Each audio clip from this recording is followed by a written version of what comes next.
तेजस्वी यादव भी कलम बांट रहे हैं। तेजस्वी यादव का कलम बांटना ऐसा है कि कोई बूढ़ा शेर जिसका हाथ पैर टूट गया हो वो दूध बांटना शुरू कर दे जंगल में, तो आप क्या समझेंगे? दूध इसलिए बांट रहा है कि दूध के लालच में कोई आए मैं उसको खाऊंगा।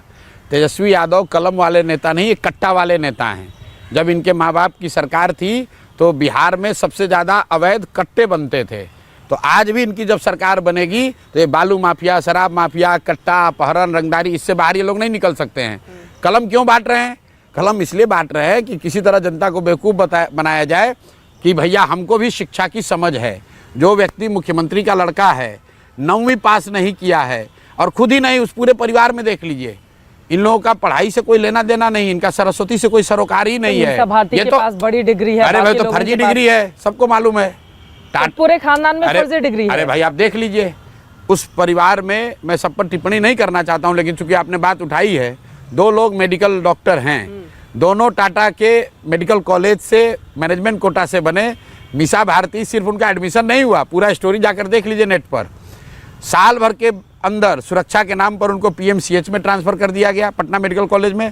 और हद तो ये हो गई कि डिग्री जब वो कोर्स कर रही थी तो मीसा भारती पटना मेडिकल कॉलेज की टॉपर हैं। और ये देखिए कि पीएमसीएच से जो पढ़ के टॉपर हुई हैं, उन्होंने आज तक मेडिसिन का प्रैक्टिस ही नहीं किया, कभी काम ही नहीं किया, एक रोगी नहीं देखा। ये लालू जी की देन है भैया। ये कलम बांटने वाले लोग हैं भाई, ये लोग लक्ष्मी की पूजा करने वाले लोग हैं, सरस्वती से इनका कोई लेना देना नहीं है। ये कट्टा जानते हैं, नोट जानते हैं। तो इसका कोई असर नहीं पड़ेगा? जिस क्या असर पड़ेगा? बड़ी भीड़ आई थी, हालांकि बाद में थोड़ी भगदड़ भी मच गई और हमने बापू सभागार में ऐसा है, बापू सभागार में जिस भीड़ की आप बात कर रहे हैं, उस बापू सभागार को जन सुराज ने हर हफ्ते लगातार हर 7 दिन पर 1 बार नहीं, 2 बार नहीं, 10 बार हम लोगों ने भरा है। कल से आप टाइम दे दीजिए, मैं हर दिन उसको भर देता हूँ।